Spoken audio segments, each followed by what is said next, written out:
嗨，大家好，我是苗叔。今天公婆要来，所以我买了他们最喜欢吃的带鱼，打算做一个豆酱焗带鱼来吃。我这条带鱼花了42块钱，尽量选择这种白眼睛的，焗出来比较好吃。然后肚子这一块一定要是完整的，这样会比较新鲜。它的鳍也是非常漂亮，你看这么大片。然后找到它的最底端，直接用手撕就可以收下来了，有点滑而已。我们先斜刀给它切成小段。去菜市场买的时候，一般老板都是这样子剪成小段过后，我们再清洗的。这样子他说肚子会比较完善，比较好看。然后我们再给它清洗干净哈。肚子的黑膜跟这个血块一定要给它刮干净哈，不然呢会很腥。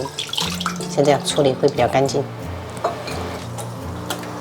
还有几个鱼籽放一起。接下来我们切点姜片跟葱段腌制。加入适量料酒、胡椒粉，给它抓揉。尽量葱姜汁的汁水要给它抓捏出来，然后给它拌均匀，让它入个底味。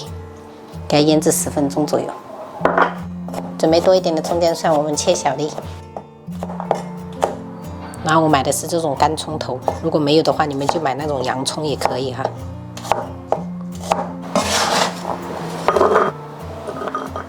接下来我们调一个豆酱汁，加入1勺的生抽。然后1小勺白糖，再来一些冬菜哈，没有的话可以不用。最重要的就是2勺普宁豆酱，然后搅拌均匀。因为普宁豆酱跟冬菜都是咸的，所以我们这道菜千万不要再加盐，不然的话会过咸。本身这个带鱼它就是有带一点咸味的。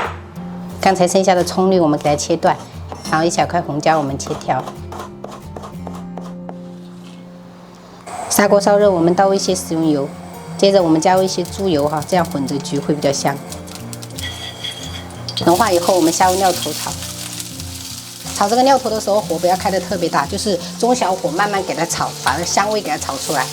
炒到表面有一点点微焦，我们就可以铺上带鱼了。接下来我们就铺上豆酱汁。接着我们盖上盖子，中小火给它焗个7分钟就熟了。焗了6分钟过后，我们打开，把红椒跟葱段放下去，然后盖上盖子，沿锅盖我们淋1圈高度白酒，给它再焗个1分钟就可以了。酒精进入高温的话是很容易挥发的，所以不用担心吃起来会有酒精味。好了，时间到了，朋友们，真的香喷喷的豆酱焗带鱼就做好了。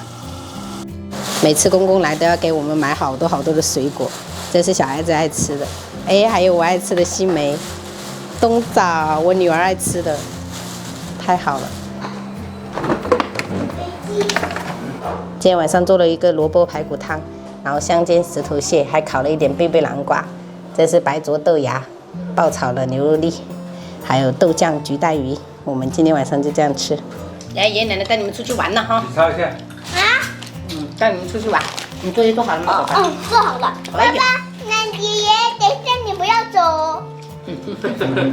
不要走，不要走哈。你爸妈。我准备。老多人。等一下，你先吃。还喂不赢了都。如果是这种肥胖的话，我爱吃。很肥哦。你看。小心哦。加一点汤在里面，这个饭有点干。他们怎么了？加一我要看。再看。奶奶，我要问你。这个。汤还要不要喝一点？要喝汤点这了啊！再喝一点吧哈，这个汤是外公的那个排骨哎，最后一包了，没了。一样。没了。好，快吃完，吃完了给奶奶那边去哈。拜拜。拜拜。玩得开心。